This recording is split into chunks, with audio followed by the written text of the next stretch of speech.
Welcome. You're listening to Sports Econ 101, the show where we discuss sports topics from a business perspective. I'm your host, Edward Brown, along with my co-hosts, Vern Glenn of CBS affiliate KPIX TV in San Francisco, FP Santangelo Jr., and Russell Jackman.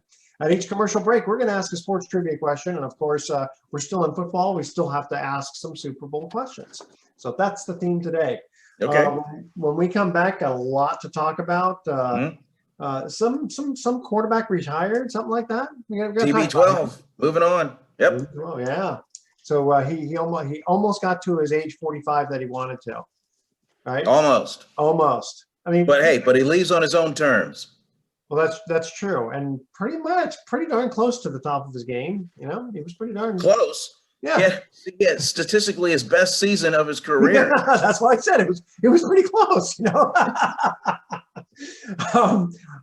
We obviously want to talk a lot of football, but I also do want to talk a little bit about the Hall of Fame and who got in and who didn't. And other than that, I mean, the rest of it's just all football, isn't it? Yeah, let's open it up. Let's go. Let's do it. Except for the Beijing Olympics. Apparently, the athletes are a little happier not to be sleeping on cardboard, apparently. They have these adjustable beds. I talked to Summer Olympic, and they said not as bad as you think. Cardboard? Cardboard, yeah. Cardboard beds. Okay. Not as bad as you think. I got to try out a cardboard bed. I've never seen one of those. Okay. Yeah. All right.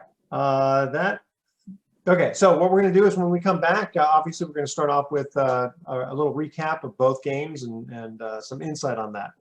This segment of Sports Econ 101, sponsored by Pacific Private Money, still providing mortgage investments currently yielding 6% at least. They have a couple other funds yielding more than that too. Secured by real estate. Check them out at pacificprivatemoney.com. Don't touch that dial. We are going to be right back. Welcome back to Sports Econ 101. Edward Brown, FP Santangelo Jr., Vern Glenn, and Russell Jackman. All right, guys, where do you want to start?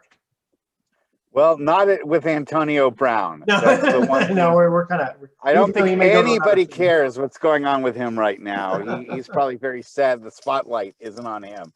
But some people were saying that the NFL Hall of Fame should have this year's playoffs as part of like a little plaque dedicated to this year's playoffs. Every game has been exciting. It's been simply incredible. I mean, the AFC Championship, let's start there. The Bengals going to the Super Bowl, beat the almighty Chiefs.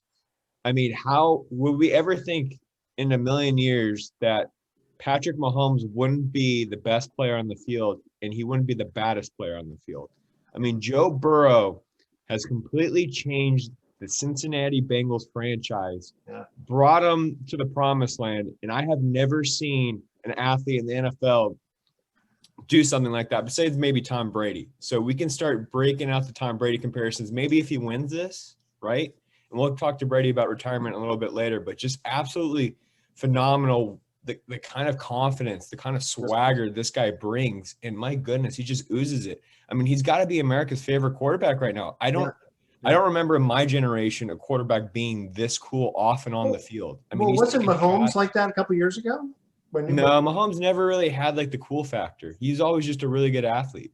Yeah. Like, this is different. This is completely different. This is like a guy that's transcending culture right now. I mean, there's people that are what he did in college.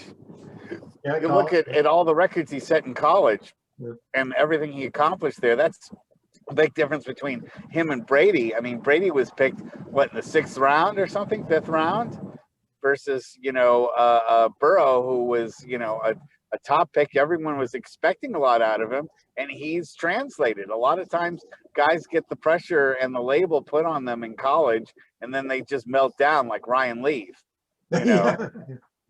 But Joe Burrows has been worth every cent and every bit of effort that Cincinnati has put into him. Yeah. Oh, right, Vern, we can't hear you. Hey, Vern, you got to be on mute. Vern, we can't hear you. I think you're on mute, Vern. Yeah, are you on mute? Huh? No. Uh-oh.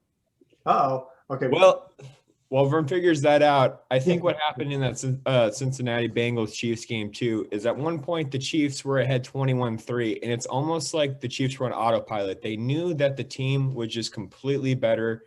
They knew that they had better talent on their team, and you kind of had that feeling they were doing that all season. They were a favorite in every single game this year, including the AFC Championship. And they kind of got into a lull, and then into halftime, they could have really just stepped on their throat, gone up 27-3, and then there's that huge stop of Tyreek Hill in the end zone while they're in the red zone. And I feel like that was the entire game. And then you let It was one of the worst calls I've seen in that position, especially to not be able to preserve enough time on the clock so they could at least get 3. If they had that field goal, they would have won the game in regulation and not gone into overtime. Yeah. Yeah, that's so I think that was terrible coaching and really bad play calling. And from that point on, I don't think Mahomes ever recovered. He looked like he was almost in a dream state, like he was sleepwalking during the game. I think part of it too, he looked really gassed when if you think about it, he did a lot of running around. And I think that eventually wore on him. Absolutely. But it was also really bad decision making when he was running around. He didn't throw the ball out of bounds. He took sacks. He made really, he threw interceptions. These were all things that you don't typically ever see from Mahomes at any point in time, especially when it's crunch time like that. Well, it was a tale of two. Can you hear me now? It was like two different Mahomes in two halves of football. I mean, just the first half, he just carved him up. You're thinking, whoa, man, they're going to win this thing 48 to, whatever. And then Cincinnati came back. And I'll say this for Joe Burrow. He reminds me, I'm speaking as an old guy here, with his swagger and his attitude on the field. Reminds me of a modern day Joe Namath. Nobody open. I'm throwing it anyway. I'm a gunslinger. I'm going to go deep. I'm going to test you. I'm going to run. I'm going to fight. I'm going to do whatever it takes. But he's just got that. He's just got that cool swagger, even down to his gold chain that he wears after the game. Yeah, he's talking about that. We ran a little something on him yesterday on the TV side, and we did a side-by-side comparison. His gold chain and the Rock's gold chain that he wore around his neck when he was starting his wrestling career, and very similar. But Joe Burrow has a chance to be the first quarterback to win the Heisman Trophy, win the national championship, and win a Super Bowl. Wow. Never happened before. Amazing. Okay, all he needs now is the fur coat to be like Joe Namath. He might have one in the closet. He might. But he's got the chain. He said he makes too much money to buy cheap jewelry. So that's our money moment for the That's week. Right. We could talk about Joe Burrow's magnificent jewelry. And let's credit the Bengals defense too, because they absolutely showed up. It was a great play in it. So I think 50% of the time in the second half, they dropped to a cover 8, and that was a big deal for Mahomes. He just didn't know how to adjust. And the Bengals defense really shut them down, and they were absolutely gassed. I was worried into overtime that the Bengals defense wasn't going to be able to really step up to the task of stopping Mahomes again, because they were just running around trying to get him for an entire half. But credit to the Bengals. Did you notice that the Bengals started off going, okay, we're going to do blitzing, and we're going to bring the house and all this kind of stuff, and Mahomes was able to just figure it out. In the second half, they rushed maybe 3-4 guys and dropped 8 or 7 and said, we're just going to cover all the zone areas, and Mahomes wasn't able to figure it out. Yep. You got to figure that secondary is really good. If Mahomes has all that time and he hasn't thrown the ball yet, they're covered really, really well. Any predictions for the Super Bowl yet? Well, we got to get to the NFC Championship. We got to talk about the NFC Championship. Yeah. We've got. We have to. Well, we were all kind of wondering. You can't put it all on Garoppolo, but definitely it was like, okay, what is he going to do to mess this one up? And I don't think he played that bad, to be honest, considering he had no shoulder, he had no thumb. He came out in a Mike Silver article saying that every single pass he threw, he was wondering if that was going to be his last pass, just because he was in so much pain. Because the thumb hurt. Yeah, everything just was blowing up, and he was still able to compete. So credit to him. up until those last 2 drives in the game, he had a shot at this. Yeah. And Kyle Juszczyk told us that, hey, look, credit the Rams defense. They threw some things at us that we had not seen before, and we weren't prepared for it. They filled all the gaps. They had a bunch of guys in the box, and they said, you know what? We're going to take away the run, and if you're going to beat us, Jimmy, go ahead and do it with your arm. And it didn't happen. Yep.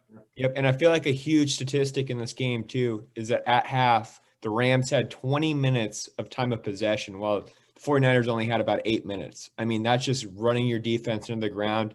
And it really showed in the second half how the 49ers defense was just, they're gassed. They're completely gassed. They're out of breath. And that's where those 10 points come from in the fourth quarter. Yeah, almost really. 2-1 and just every. Just unfortunately too similar to what happened with Kansas City in the Super Bowl.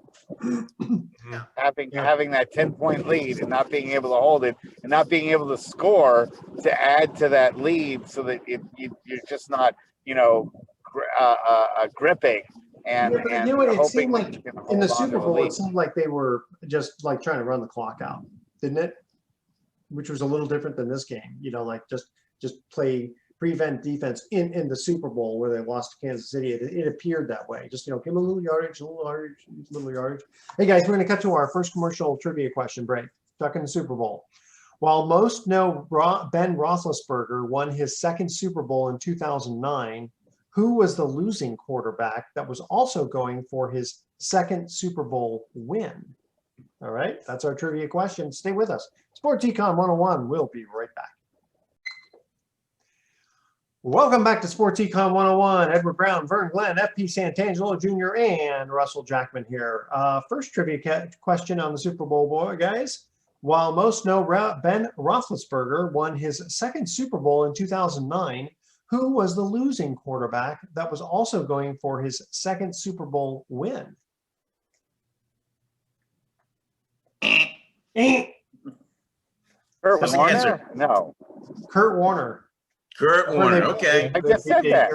I said Kurt Warner. Oh, Russ says he got it. You got it? I just said it. He didn't hear me. Okay. Sorry, didn't hear you. Okay. FP, you want to ask Vern a question? Yeah, so Vern, you're at the NFC Championship game. Yep. I want to hear about holding a flip card. Oh, there you go. You got the official media card right there. Yep. I love it. You saw basically the 49ers takeover there, and I'm curious, did they pump in crowd noise? No, didn't pump in crowd noise. In fact, I was roaming the field, and I myself was amazed that nearly 70% of the fan base in that SoFi Stadium was red. I mean, it was unbelievable. But I was surrounded by red and 49er Empire from the time I left SFO to go to Los Angeles. Everywhere you went, it was just dominated by 49er fans, and I was like, whoa, man, this is really going to be something. But toward the end of the game, you certainly heard the Rams fans. And you didn't hear too much from 49er Empire inside of SoFi. But what experience! I had never been to SoFi before. That place showed well, man. It is really something. And I'll tell you something else interesting, because we were doing the shows from the field after the game.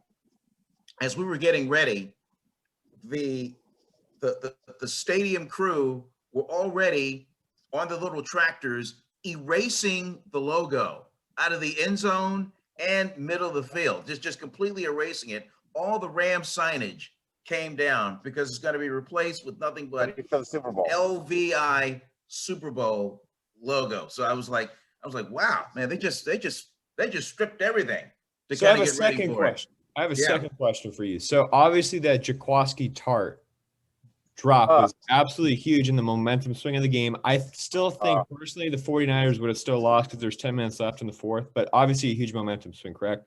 Yeah. Do you think that the Halo video board above had anything to do with that drop, and maybe he lost it up there? Because I've heard athletes before lose it up there in that video board. No, I don't think so, because if you look at the replay, I mean, that ball hit him in the hands and chest and bounced off. And his head was too early, though, which means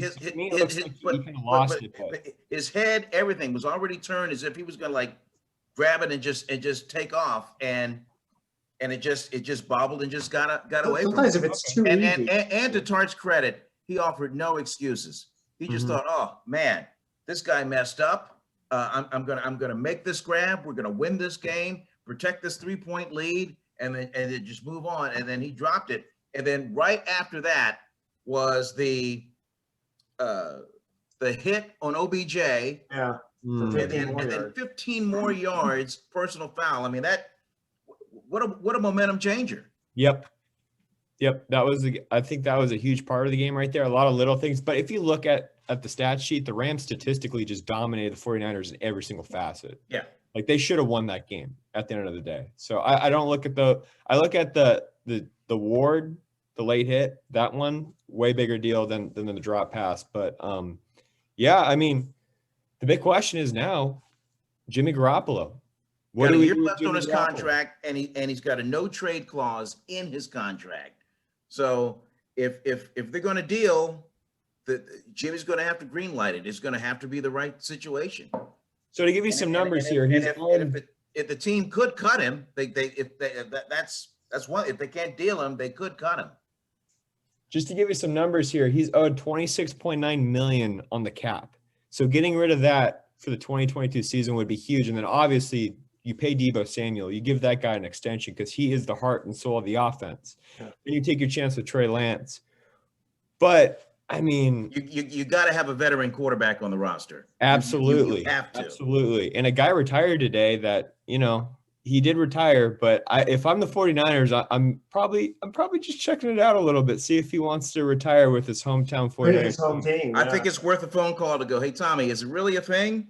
I mean, yeah. So I've seen some crazy stuff in this business, so nothing would surprise me. Although I'll go on record by saying he's not going to be. I did have some communication with his father, Tom Brady Sr., before we started doing this show, and he thinks it's over. And then I said, what about the chances of him moving back to California? He goes, not a chance of that. Well, California taxes and all that kind of stuff. So. Yeah. Well, you know what? I think he can barely afford that.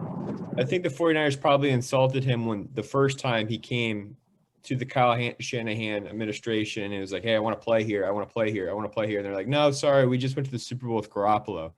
So maybe the 49ers are going to be kicking themselves for a little while for that one. Well, if you watch his documentary, Man of the Arena, and hear his podcast, he said, look, when he was coming up, the Niners passed over him several times, and then they went out and they drafted a quarterback. What's his name? Gio Camazzi or whatever. And we saw how that worked out. So he said that's when his allegiance to the Niners left. When he was passed over. Well, it kind of reminds me of Aaron Rodgers when he really wanted to play for the Niners. He did. Yeah, and they just said, nah, sorry. Yeah. You guys really don't think that with a whole season behind him and a full training camp that Trey Lance still won't be ready? Well, we won't know, Russ. Yeah. We're just four guys spitballing. Yeah, I have a feeling that Trey will be ready. I mean, and he should be. He was the number 3 overall pick. Look at what Burrow just did. Okay, if you're going to spend a high draft pick on somebody, after and I'm okay with him getting the kid glove treatment for the first year. But hey, it is time for him to put up or shut up. And I'm not going to disagree with you, Russ. Well, it's not his fault. My thing is, if something goes wrong, you got to have a veteran quarterback on the roster. If something goes wrong, you got to have somebody. Who's the number 3? No team has a great backup QB in the NFL. I didn't say great. I just said you got to have a veteran quarterback on the roster. Mm-hmm. Who's the number 3? Who's the number 3 quarterback right now in the Niners? Ned Sudfeld. Are you ready for him? Yes. Jerry Sudfeld. Sure, why not? How much is it going to change? I mean, any worse than Nick Mullen or CJ Beathard? I wouldn't be those surprised. Guys are veterans too. I wouldn't be surprised in the trade there's going to be a quarterback involved back to the 49ers. And maybe it's the one that they don't want. Something similar a la Matthew Stafford, Jared Goff. Maybe with not so much money on the table back for the 49ers, but something like that. So that way you have a sense. Maybe Kirk Cousins. Washington, Minnesota is getting pretty tired of his act, and Shanahan really wanted Kirk Cousins a few years ago. Well, let's look at the teams that Garoppolo could go to. He could go to the Tampa Bay. He could go to Tampa Bay. Yeah. He could go to the Pittsburgh Steelers. And he can go to the Washington football team. Those are probably the big three that we'll be discussing all offseason, unless there's a player that comes out of nowhere that really surprises everyone.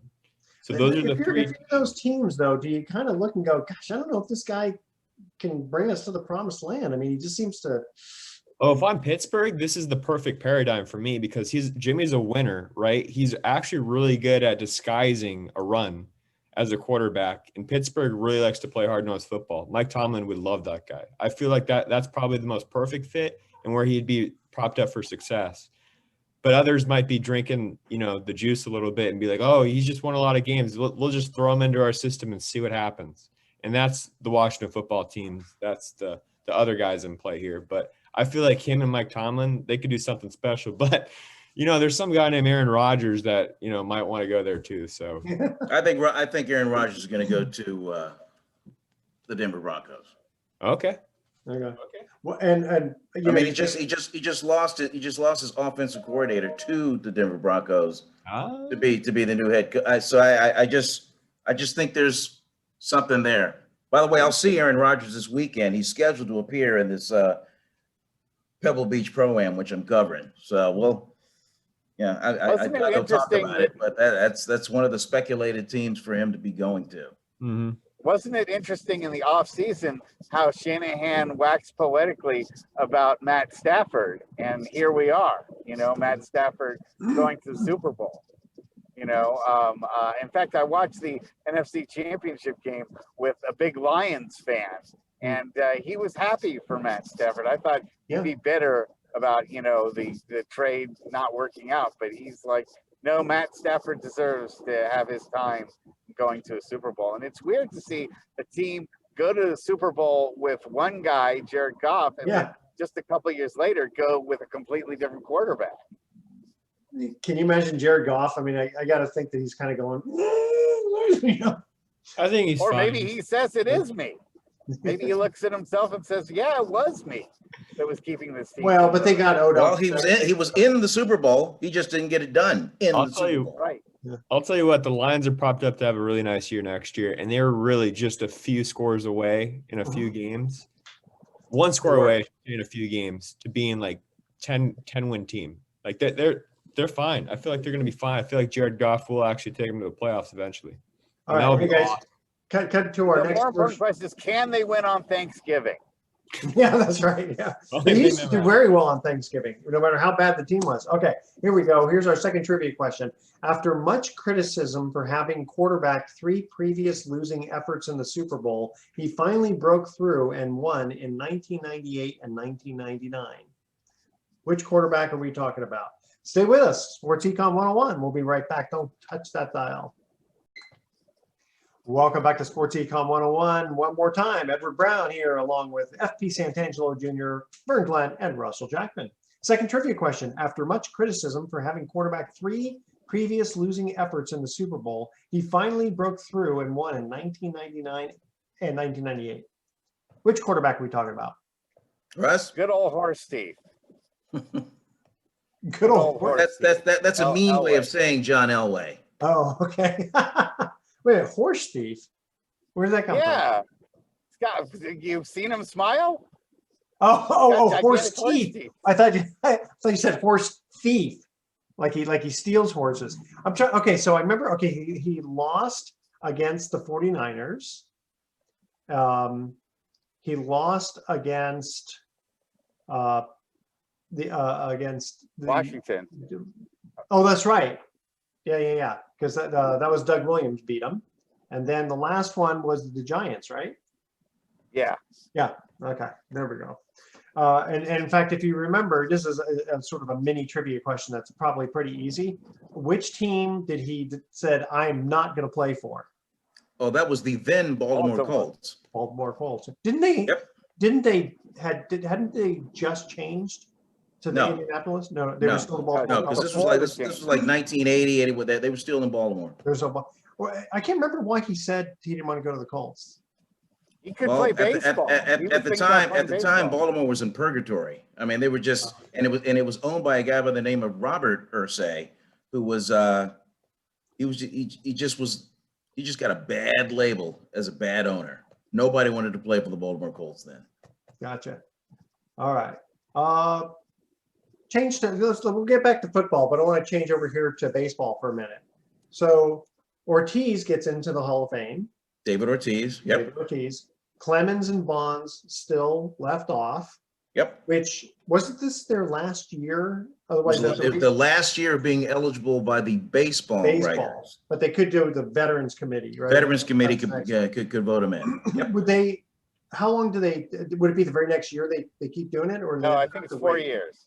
I believe yes, four or 5 years. Interesting that I don't know how many years ago it was, but you used to be able to be on the ballot for 15 years. Yeah. And then they cut it to 10 years.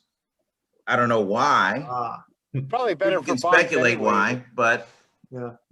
Well, okay. So then, but they left off Curt Schilling, and I'm wondering, is it just strictly because he's right wing and he's sort of like, you know, off the handle type of guy, or how much of it has to do with like literally, you know, objectively his statistics? I don't think his stats lend to him being in the Hall of Fame. I mean, Edward, let's be real here. Is any of this about statistics anymore? Is it really? See, now there you go. Russ is saying he's known within the baseball. I don't think his body of work is that great. I don't think Schilling's. Well, hold on. Let FP finish. Go ahead. David Ortiz is known in the baseball circle as a steroid guy. He always has been. I mean, even with his positive test and all that stuff, he's known as Big Papi. He's known as a guy as a DH that hits home runs, right? And he's kind of like in that weird purgatory time where the steroid era was just ending. So he's part of it, right? Barry Bonds, obviously implicated in some things. Mark Mcguire, Sammy Sosa, but they literally saved the game of baseball. Yeah, they did. You don't remember there was a player strike in 1995. Baseball was done for. The ratings were tanked. Teams were going to be in really bad shape. Then these guys coming out of nowhere, home run race. We got Barry Bonds, all this stuff. Yeah. They're literally giving these writers jobs, right? And writers to this day have jobs because of those three guys. I have a job covering Giants because of these three guys. So I'm entirely grateful for them. But what they did and what they mean to a generation is so important that if you leave them out of the Baseball Hall of Fame, a museum about history, it completely delegitimizes the entire museum. And I will never go to the Baseball Hall of Fame until those people are in. Wow. I won't even take. Further this. Yeah. If somebody tells me that they're a Hall of Famer, I won't even acknowledge like that's a big deal anymore. Wow. I really don't think it's a big deal if you're a Hall of Famer unless those guys are in. Wow. It was a strike 94, 95. 94 and 95. 95. Really? Huh. 95. Yeah, it started in 94, and then okay. It was like a similar situation with the lockout and led to a strike and all that stuff. Gotcha. Yeah, because I remember Matt Williams was like on a tear, hitting home runs that year. And then it was like my only time in Wrigley Field, driving across the country, I stopped at Wrigley Field, and there would have been a Mets a Cubs game. And my brother and I have a picture of us on the field with our heads bowed down because there was no game. we were able to stand in midfield, but there was no game for us to watch. Wow. My only chance to see a game at Wrigley Field. Wow.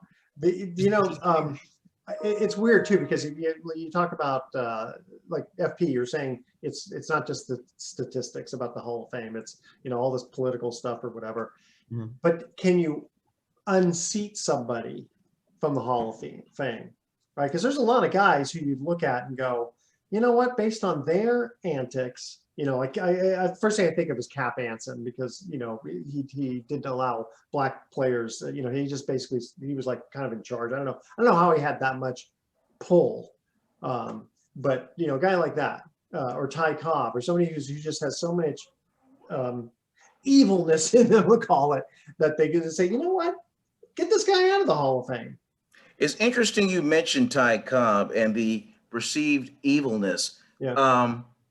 I have been reading stories of him doing opposite actions for people of color in baseball, and I'm only doing this research because I'm writing a screenplay, sort of kind of involving Ty Cobb in a way. So wow. Yeah. So it's. I didn't think about Ty Cobb with race. I didn't think it was with the race. I was just thinking just the type of quote human being he was purported to be. Forgetting race. It wasn't a race thing. It was just It's not like there's a whole bunch of Boy Scouts that are in the Hall of Fame, Edward. Yeah. And Ty Cobb was in the first Hall of Fame class. He went in with Babe Ruth. Yeah. And Hannes Wagner and Christy Mathewson and Yeah. Well, I mean, and numbers don't lie. He had the numbers. oh Big yeah, time. for sure. But weren't you kind of headed burned down the road, which is that you know, a lot of it may have been a smear campaign against Ty Cobb by some of the early reporters back then. Well, just like Ted Williams. Ty Cobb. Ted Williams had the numbers, but just the press, and he did not get along at all. And he was not a unanimous vote. So I will say something that will fix this situation. Ian Happ tweeted this out. I thought it was amazing. Ian Happ, outfielder, Major League Baseball player right now, I think for the Cubs still. He said that you should have 10 years of service in Major League Baseball. Once you hit that 10 years of service mark, you're able to vote for the Hall of Fame. And I thought that was absolutely tremendous because that shows you're an established Major League Baseball player and peers are voting their peers in.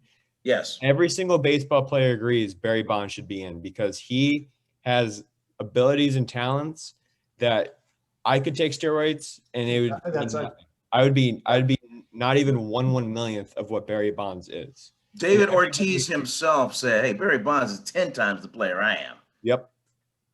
Ortiz, but people like Big Papi. I mean, he was generous with his time. He was great with the media, and was almost ambassador like.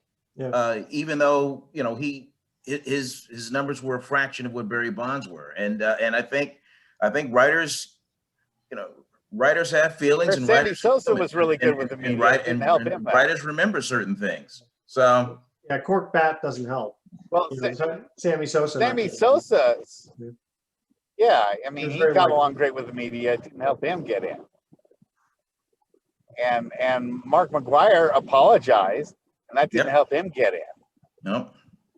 Well, it's ridiculous. So they shouldn't have let Ortiz in. If they're going to make a statement about steroids, then Ortiz shouldn't have been allowed in as well.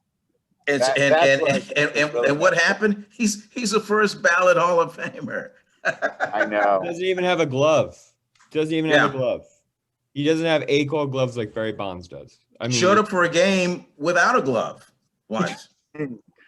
It's ridiculous. There's such a double standard. I mean, to the point where even, sports writers take amphetamines and Adderall and Ritalin and things like that to help them write too. Like that's a culture of drug use as well within the sports writing culture. It just doesn't make any sense to me. It's ridiculous. What was Pappy's batting average? Average like Pappy? Yeah. I think it was like 300 something. Let me check real quick. 300. Okay. And I mean, he had a lot of home runs. Yeah, because it's like, I mean, he was good. Well, like Mark Mcguire, I don't think belongs in the Hall of Fame. But Ortiz, 286 actually, 286 career average. 286. I mean, but for the biggest moments, Edward, yes, he was able to carry a team. That's true. And he had so many clutch hits in the biggest stages in the World Series. That's true. That in a major television market, it just could not be ignored. It's like the Sosa Mcguire home run race is one of the things that brought baseball back to prominence. When it had suffered so much from the lockout. That's true. But like Mcguire, he hit home runs, but other than that, he was not a good fielder and he didn't have a good average. So I don't think he would belong in the Hall of Fame just because he has a lot of home runs. I think Mcguire was a better first baseman than you're giving him credit for. And Sammy Sosa was a 273 hitter, but he had 600 home runs. So yeah. And again, forgetting the steroid part of it, and that's the thing is Barry Bonds would have been. I mean, he wouldn't have had as many home runs, but he still had Hall of Fame written all over him. He had Hall of Fame numbers. He had Hall of Fame numbers when he left the Pirates for the Giants. Exactly. Yeah. So he definitely. What do you think Mark Mcguire's batting average is career? Oh, like 260. Yeah, 263. Oh. Not bad. But his WAR is 62.2, which is more than qualifies for the Hall of Fame. But that's because he hit so many home runs, though, right? He actually had less home runs than Sammy Sosa, 583. True. Yeah. But still, they should be in the Hall of Fame because they were part of a generation. Like, people love baseball today because of Sammy Sosa, Mark McGuire, and Barry Bonds. Like, that's the only reason why people love baseball today. Like, there's a whole generation of kids that watched them. They should be in the Hall of Fame. I mean, no, they definitely had the impact. I mean, I remember vividly 1998, exactly where I was watching the home run race, and you know, when McGuire. It's so funny. He got so nervous he almost forgot to touch first base. Oh yeah, when he hit 70, yeah. And you had the Maris children there, which was kind of sweet. I mean, they definitely were good ambassadors from that standpoint. You know, nice, clean players. I mean, everybody loves Sammy, and that cork bat didn't help though. Oh, everyone uses cork bats. Whatever. You know what? I haven't used aluminum. There's a guy down in Miami. You could give him a bat rack and pay $5,000. He'll cork your bat. I wouldn't know though. I wouldn't know anything about that. That's a lot of money. Yeah, but I mean, how much money are you going to make with a cork bat? Well, there you go. Okay. Now here's our last trivia question. This Stanford alum overcame a lot of hardship in his life and career before finally leading his team, to Super Bowl victories in 1981 and 1984. So who was that quarterback? And as a bonus question, who did he replace to get to that spot because the other quarterback got injured? That's sort of a bonus. All right. And he was a Stanford quarterback? He's Stanford alum. Stanford alum. Stanford alum. All right. So that's our trivia question. Stay with us. Sports Econ 101. We'll be right back with some closing comments. Don't touch that dial. Welcome back to Sports Econ 101. Last time for today, I'm Edward Brown, your host, along with FP Santangelo Jr., Vern Glenn, and Russell Jackman. This Stanford alum overcame a lot of hardship in his life and career before finally leading his team to Super Bowl victories in 1981 and 1984. Who was it? We talking Plunkett? Yeah, Jim Plunkett. Jim Plunkett. Jim Plunkett. Oh, 3-0 today. Yeah, no, wow. not bad. Now, here, bonus question. Who did he replace? Stabler? No, in 1981. Oh. I don't remember that. He was Pastorini? Yes, very good. I mean, if I remember, Pastorini was to Houston, and at the same time, that's when they did Stabler to New Orleans. I mean to Houston, and then Pastorini to the Raiders. Yeah, sort of. Yeah, they're kind of like what Goff and Stafford did. All right, are you guys ready for our thoughts for the day? Go. Never. All right. 2 things define you: your patience when you have nothing, and your attitude when you have everything. Not bad, huh? Okay. And now for a little comedy here. Why does Djokovic pay with an American Express? Because he has no visa. Oh. I'm sorry. I just had to throw that one in there. Had to have one serious one. Hey, I have a joke for you, which is that the Australians don't know much about tennis, but they can return a serve. Oh, funny. They can return. Serb, S-E-R-B. Gotcha. Oh, a serve. Oh, yeah, there we go. Nice. I was wondering, okay, very good. All right, tune in next week to Sports Econ 101. We'll be discussing sports topics from a business perspective and asking more sports trivia questions. Thanks for listening. On behalf of our team, I'm your host, Edward Brown. We will see you next week. Good night, Tom Brady. So long. Adios.